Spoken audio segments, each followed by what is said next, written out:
Welcome to Community Insight. I am your host, Reverend Dr. Coles.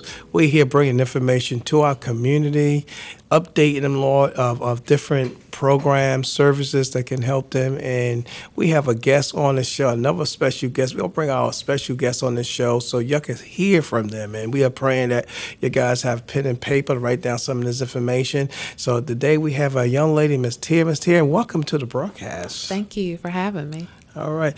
Now, we want to ask a couple questions. I mean, you were involved in a whole lot of things. I've been seeing you, I can't remember, about at least 3 to 5 years you were involved. Before we get into the meat of what you do, explain to some of the things you were involved with in helping in the community. Involvement, I'm from here. Well, I'm from Maryland originally, but I've been here since second grade. And so now I try and do a lot of work in my community, try and give back to the same resources that I gave to my family when we were new. The West Greenville Health Council is new, but they do a lot in West Greenville, so I love to do stuff with them.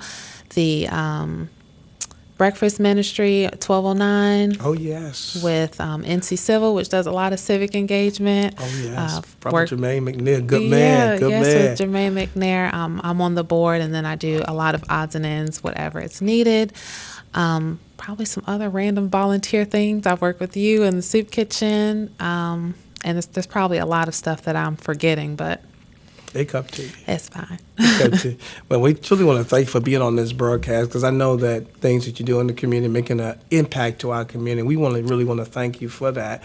And right now, we're going to speak about some of the things that you're working with right now.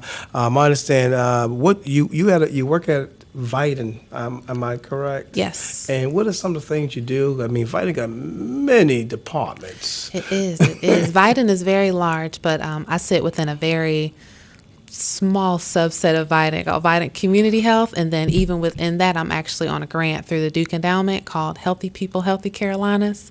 I'll try and say it full out and not say HPHC, but if you hear that, that's what it stands for.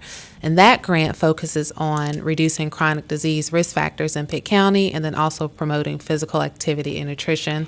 So I do that wherever and whatever I'm doing. Even if I go to speak about self-esteem, I always add in something about physical activity, nutrition, and chronic disease.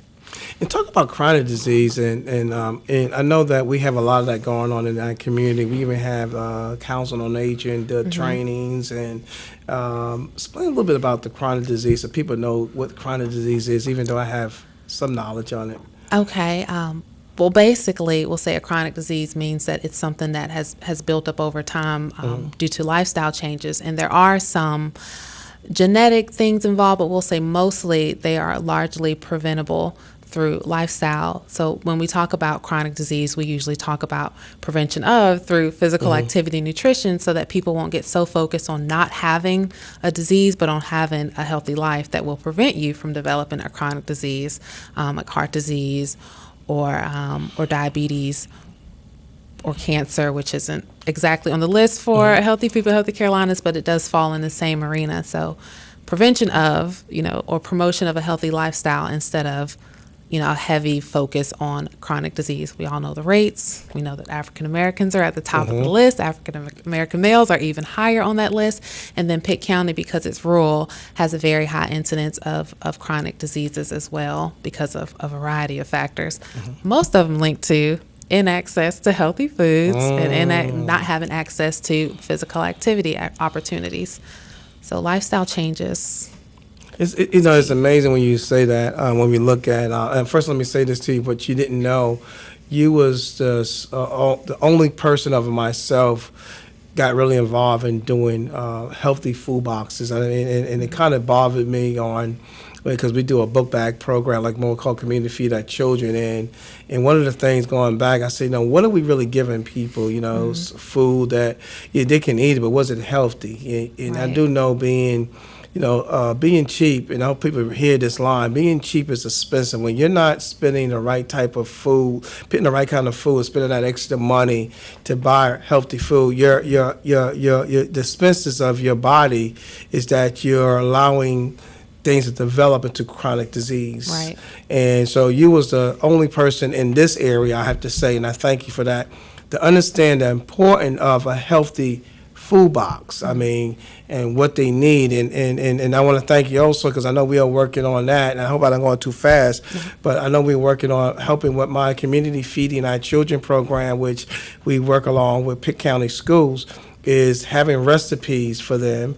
And you guys also did, oh man, y'all did at the Joy Soup Kitchen, y'all did the turkey, it was a turkey chili, and man, they talked about it. People, a few of them gave their recipe. There was a testimony on what she did and how she made it, and she brought it to the soup kitchen for us to taste. You know what I'm saying? And it was good.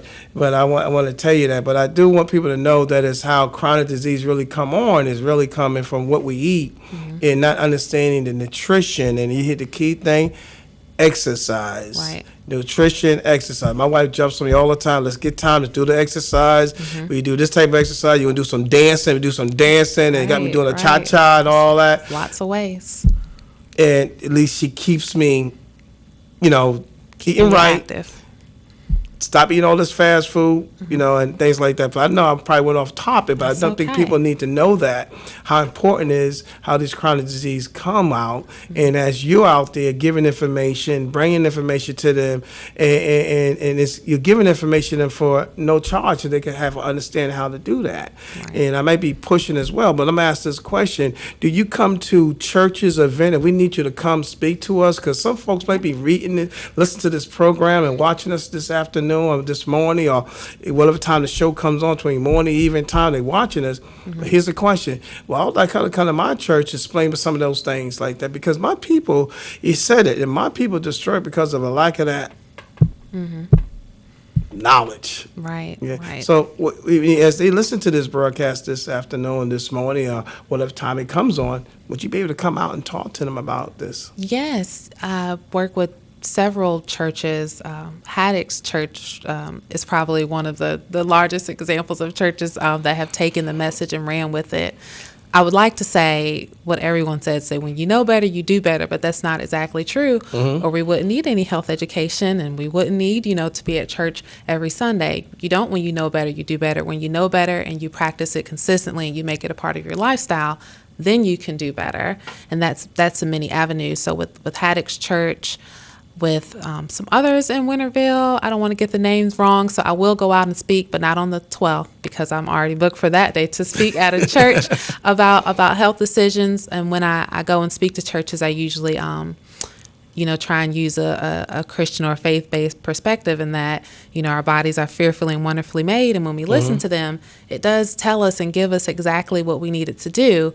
Now, it can adjust because it's fearfully and wonderfully made, but it works best when we are giving it the things that it needs.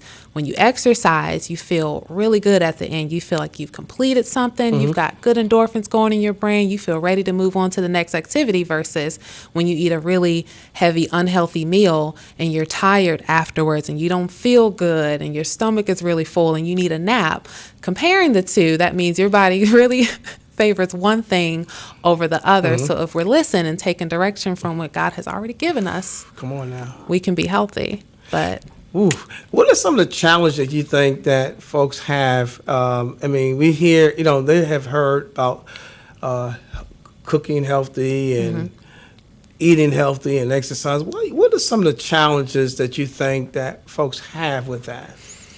Most, and I can actually speak to some of the surveys that we did at Joy Soup Kitchen, is always lack of time and not enough money, because shopping healthy can seem really expensive, but there are educational programs to help with that. For example, Pit Partners or my department actually has a Cooking Matters at the Store, and that leads people on a grocery store tour, tells you how to shop the perimeters, look at the back of the can, buy things that are healthy and affordable. And there's a $10 challenge at the end that most people complete. So you can feed a family of 3 or 4 with $10. You just have to know the marketing strategies that businesses use. Food is health and wealth, but it's also a business. So the labels can be distracting. It's important to look on the back. You don't have to spend extra money to get a low sodium green bean. A lot of green beans probably already have low sodium, but it's just not advertised on the front because people who aren't looking for healthy options won't buy a low sodium can of green beans. Mm. But it can still be low sodium, so you can save money in that way, and then not shopping for brand, but for ingredients will also save you a lot of money. Green Giant is great, but Food Line brand is great as well. So, shopping for those things instead. And then time, meal prepping, is pushed a lot these days, and it may not seem very easy. There's more than one way to do it. People think you have to set different containers out with different foods, cook it all on Sunday, but maybe not. Some very traditional things that we've done, especially in the South, is maybe a soup or a casserole, and those are very healthy things that you can make and prepare for the week. You can freeze ahead of time and have it healthy, so that sort of saves you time, and then it also sort of saves you money. You hit a key point. I know some people listen to this broadcast. One of the things that my wife always have a problem, like when she gets home, she don't feel like cooking anything. Mm-hmm. So it's like, what you gonna pick up for dinner tonight? What we gonna get? We actually do like a scan, and that's not good for us at all. Mm-hmm. What we gonna eat? And so sometimes when she found time, if we back in town early enough, she will cook a meal for 2 or 3 times, and then make it easier that we have that meal already cooked. And some people get challenged with that. Like, right. If they work at a job and they get off at 5, whatever store you go to, they're going to be crowded about 5:15, 5:30. That's true. One time I was just in the store about 4:30 talking to somebody. I said, where'd all these people come from, man? Yeah. I was just chatting, we just talking, and all of a sudden I was crowded in the store. And the challenge of picking up your child, buying the food, going home and cook, and trying to get unwind on the day. But you made a good point. There's ways that things they can eat more healthy, and right. They can set up in advance. And I know that you have recipes for some of the stuff that we could probably cook, put in the refrigerator. Right. All you do is warm it up. Right. Those are some challenges that they kind of have. And you also mentioned about the it's called Cook Matters, am I right? Cooking Matters the store. I went to that class. Okay, good. I went to Food Light. I received my $10. Okay. And I tell you, it was a lot of knowledge that you didn't realize that how they market stuff because it's in the bag or. I got a head of lettuce. It was cheaper than buying that big bag with all the stuff in there. It was more. It was really, really balanced. So I do believe it always feel that the people we're lacking knowledge of understanding of this here, mm-hmm. and we really need someone to help us through this. And I'm glad that, what Vitamin has right now, and thanks for the Duke Endowment Grant, I mm-hmm. believe, is helping with that, and we need to continue supporting that. Because what you're doing is what the community needs, and we need to have that in our churches. Right. We need them to understand little by little, even with recipes, because I could tell you, not trying to disrespect anybody on the air, but I'm just going to say it. The young generation don't know how to cook. They're not.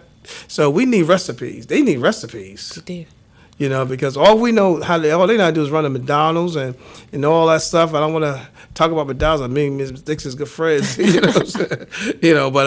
but those are things that we don't want to encourage people to buy, but how to eat more healthier in our community. So thank you for that. And I'm saying, sure. I know there's challenges, and so we want to get those challenges out. Let me ask you, some of the programs you guys are working with right now, the initial programs you're working with. Mm-hmm. So those are some of the programs. You got more programs you work other than the chronic disease, the healthy part. Whatever the programs you guys are working with now are WalkWise, right. And I may have spoken maybe here on this show about it before, but WalkWise, the 8-week walking program. Adults should walk or have physical activity at least 150 minutes a week, and kids 300 minutes a week.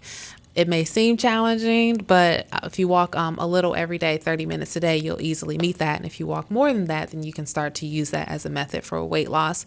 That's a really easy and simple program that we've put out, and we've changed and we've diversified to fit whatever audience, because that's what physical activity should be, especially walking. So you don't have to have a gym membership. You don't need free weights. You don't have to go out and get the Bowflex, but it's fine if you do have it, but you don't need those things. So that's marketed to say that you can start physical activity anytime.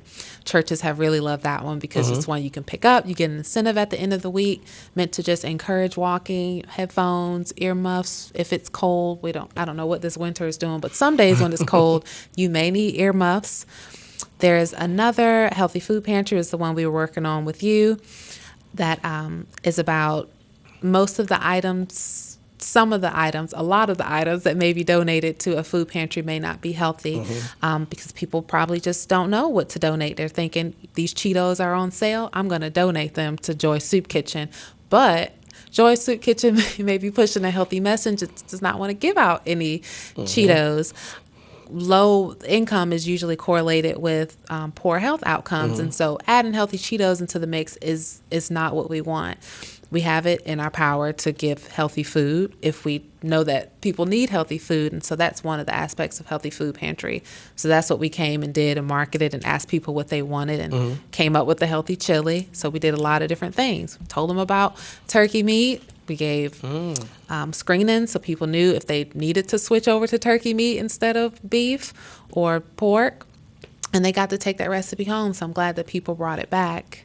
And we do several others. I don't know how many you want to hear about. We do several other programs just to meet people where they are, because like I said, knowing better doesn't exactly mean you do better. So we have different avenues of things, from organizations to community to personal, so that you can use each of those to be healthy. There's no one way to be healthier. And you said something on when you guys do like the walking, and you do that on certain days that you have that, and I think the trail walk is that the correct word? Yes, the Walkwise. Walkwise. It's a community walk. There are some sites who have trails. Emmanuel Church has a trail, and that was through a grant with the health department. And then Pitt Partners helped with one at Haddock's Church, and there should be one at 3rd Street Education Center soon for people who want to walk around the building, because it can be as simple as that, walking around the church or around the building. You don't have to go to a park and walk a trail. But if you do, we do have 4 track trails, one in Fountain, Grifton, River Park North, and then one at Alice Keene Park that people love to walk. If you have children, they can go online and register, and you get cool prizes that reinforce your walking, and you can track which ones, and they're all over North Carolina. So as you travel, you can go on different trails and discover what they have there. And one of the things I'm giving you one of my tips here. Okay. When you on the cell phone, that's the best time to walk. Yes. That's a You great don't time to realize walk. how long you're walking, and you engage in conversations. And he said, my goodness, he could actually monitor. Right. How long you've been walking. So 30-minute conversation or conference call, you could walk. You walk, and before you know it, like, wow, I did that much walking. And I did a test on myself to say, well, how long do I talk? And I called my mom's one day, and, she talk about everything, but it's good to have mom It still is around. good to have mamas. And we talked, it was 53 minutes Wow. of talking time. So you got an And almost an I hour. was walking. And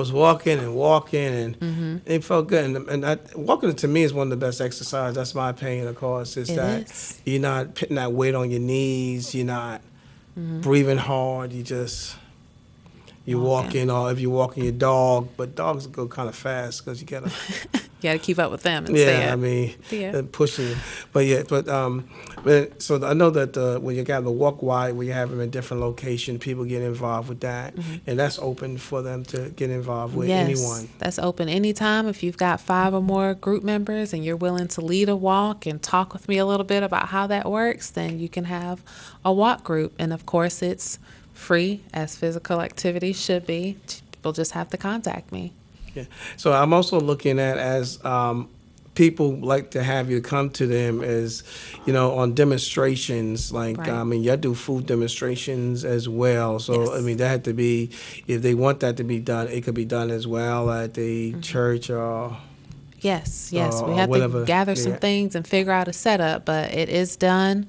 I believe Robin, who's Robin Tan at the health department, a nutritionist, has done it before. I think she did it at the West Greenville Health Council when they had the large Community Unity Day at EPS. Oh, yes. And I think actually plugging her electric skillet in had short-circuited the huge balloon water slide. Lord. And the whole thing went down. There was water everywhere, but there was still a cooking demonstration.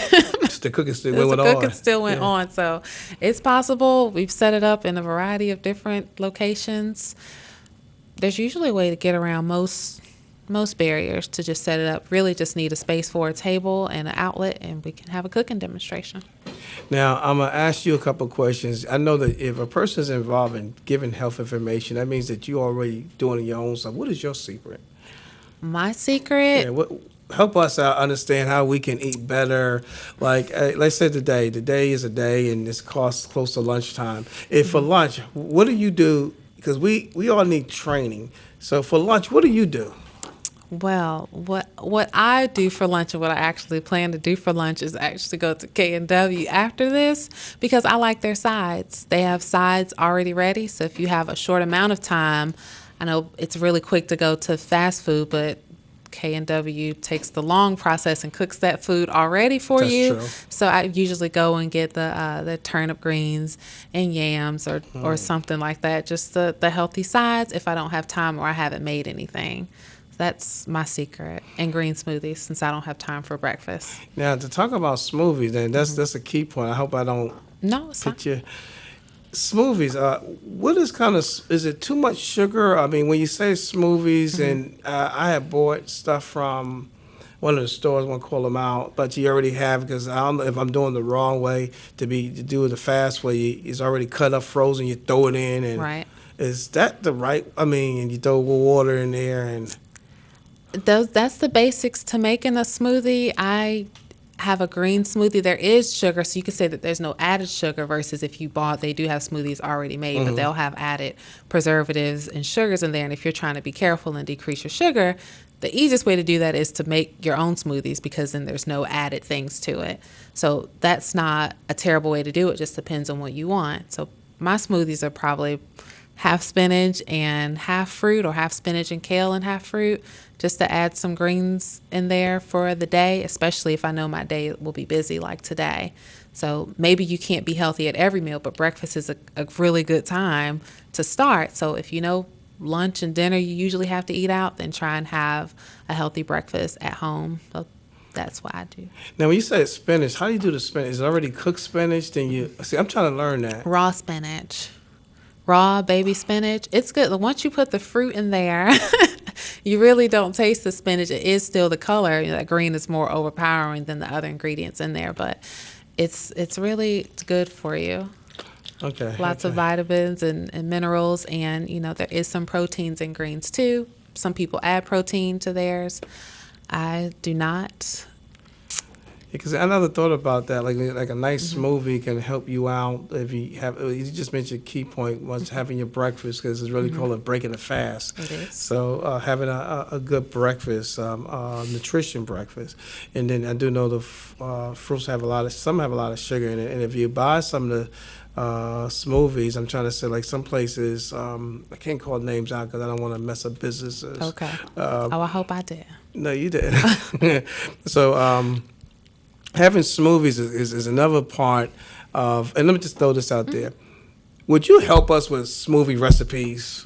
Yes. Thank you. They would probably all be green, though. No, there's some regular ones. I do try and push a green smoothie, but there are some good just fruit smoothies to have. And I'm going to need one of those because I think that, people listen to what we're saying right now, and it's like have this, we have food recipe, but smoothie recipes, and I bought this bullet, and I could have just used a regular blender because the bullet make all that noise, and it's a blender. Do we need to get a bullet, or could we just buy a blender? Well, it probably depends more on what you're putting in it. When you're using greens, a bullet will probably be better because you need to get those really, really ground down and blended together. A regular blender's not going to chop it up as much, so then you'll end up with kind of a grainy smoothie. But if you're just using fruit or puree, or if you can break down some of that food before, then you can just use a blender or just accept it, as chunky. If you don't mind the bits and pieces in it, a regular blender is just fine. But you can also break your blender. All right, we got a couple minutes left. I'm going to add one more question about this. About the smoothie? Okay, what you got?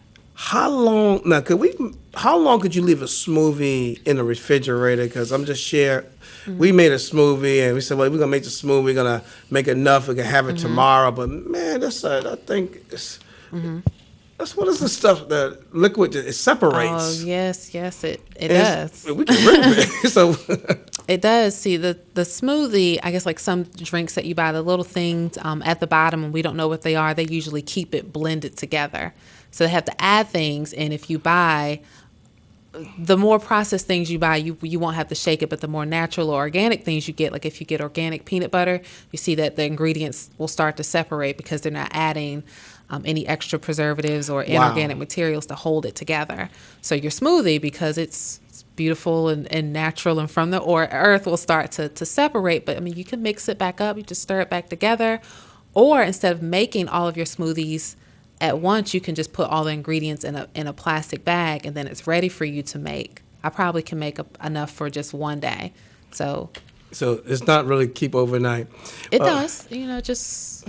Well, we're gonna look for that recipe. Okay. Listen, time done went out. We one of the things that people okay. probably standing by line as you listen to all the information she giving us about smoothies and how to walk and what we should eat, and she's willing to come to your facilities and even do food demonstration. That's something we work out.